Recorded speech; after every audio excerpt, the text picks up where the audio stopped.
Hello students, good morning. आज की class में हम पढ़ेंगे कक्षा 8वीं का पाठ 5, जिसका नाम है माँ की ममता।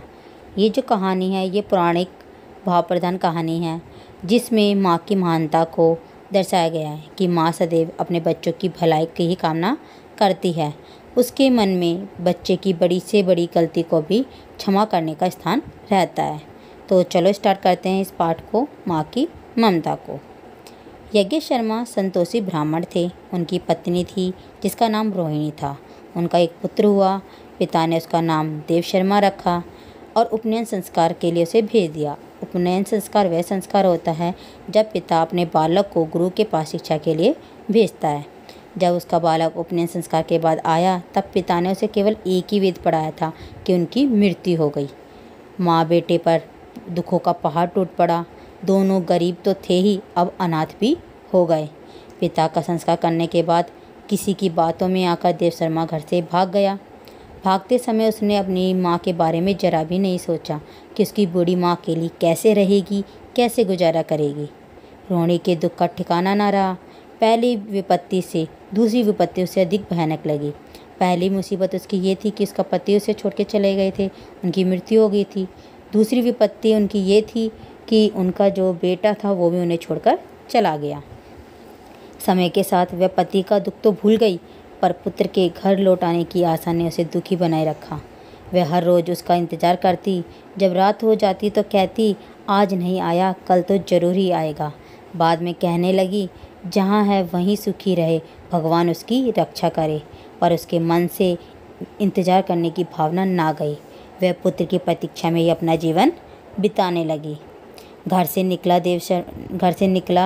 देव शर्मा गंगा आदि तीर्थ स्थानों पर ध्यान स्नान करता हुआ, दर्शन अध्ययन करता हुआ ब्रह्मचारी के वेश में घूमता घामता नंदीग्राम आया और वहाँ एक मठ में रहने लगा। समय के साथ जब तप कर उसमें अपूर्व शक्ति उत्पन्न हो गई। सिद्धि उसे प्राप्त हुई और इस बात का उसे आभास तक नहीं था कि उसने इतनी सिद्धि प्राप्त कर ली है।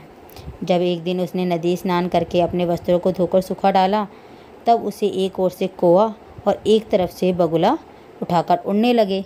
देव शर्मा ने उन्हें डराया। वे मारे डर के उस पर बीट करके उड़ गए।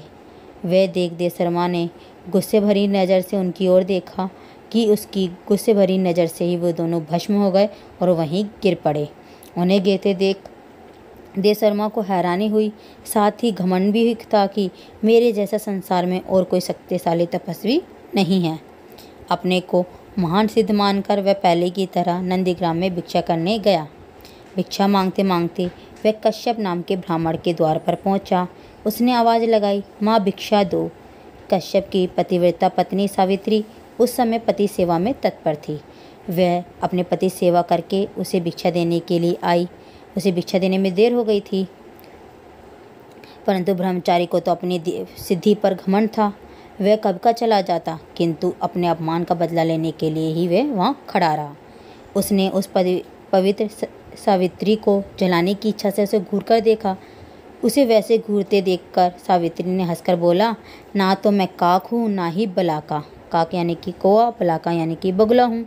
जिन्हें तूने जलाया है वे नदी पर ही जल गए। अब तुझसे कोई नहीं जलता। क्रोधी, यदि भिक्षा लेनी हो तो ले, व्यर्थ में घूर घूर कर क्या देखता है, तेरा क्रोध करना व्यर्थ है।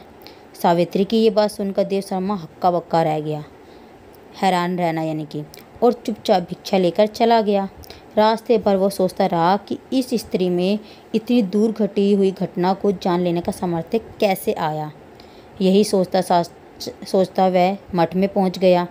बहुत माथा मारने पर भी जब वो ये नहीं जान सका, तब भिक्षा का पात्र मठ में ही रखकर वो सावित्री के पास वापस आया और उसने विनयपूर्वक उससे पूछा, देवी, मैं आपसे बस ये जानने आया हूँ कि उस एकांत में घटी घटना को आप कैसे जान सके और आपको ये सब यहाँ बैठे बैठे कैसे पता चला।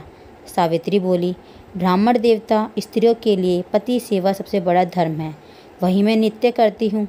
जब तब तो मैंने कभी किया नहीं, लेकिन पति को संतुष्ट रखने के लिए सभी प्रयत्न करती हूँ, इसलिए दूर की बात जानने की शक्ति मुझ में अपने आप उत्पन्न हो गई। ये तो तूने जान लिया, पर तेरे कल्याण के लिए मैं तुझे एक बात बताना चाहती हूँ। तू यदि समझना चाहे तो सुन। तू कर्तव्य भ्रष्ट है।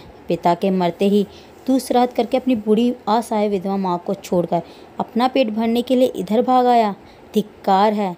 जिस माँ ने पहले तुझे गर्भ में रखा, फिर बड़े लाड़ प्यार से पाला पोसा, तू उस माँ को बेसहारा छोड़कर वन में जब तक करने चला आया।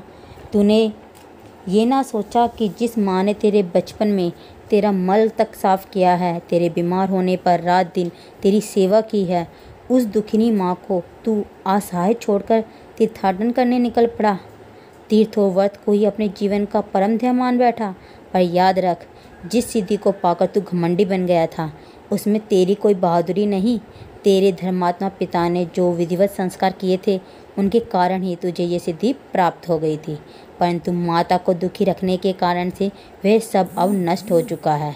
ब्राह्मण, याद रख, जिसकी माँ पुत्र के कारण दुख उठा रही है, उसका स्नान, यज्ञ, तप सब बेकार है, साथ ही जीवन भी व्यर्थ है।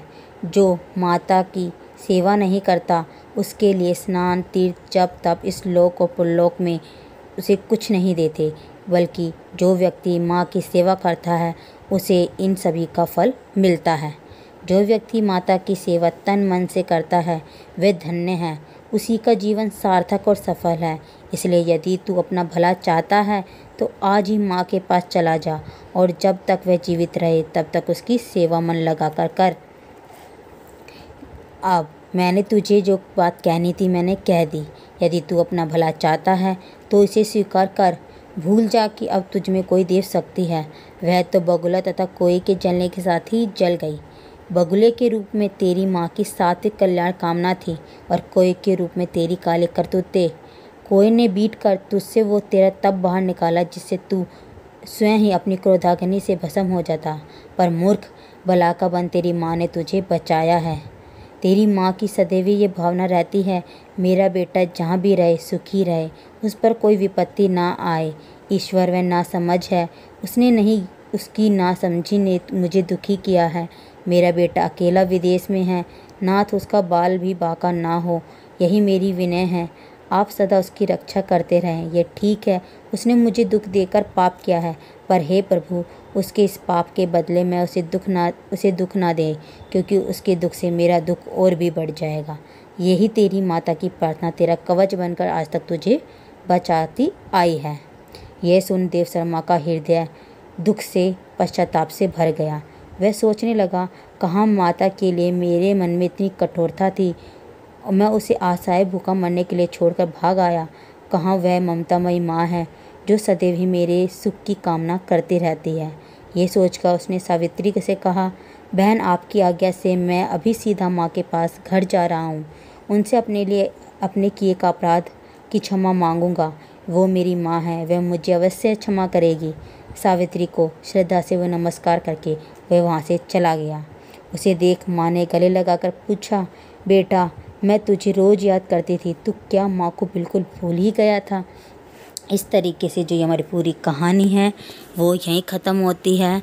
आशा है आपको जो ये कहानी है अच्छे समझ आई होगी। अगर आपको ये कहानी अच्छे समझ आई हो तो प्लीज़ मेरे चैनल को सब्सक्राइब करें और बेल आइकन को दबाना ना भूलें।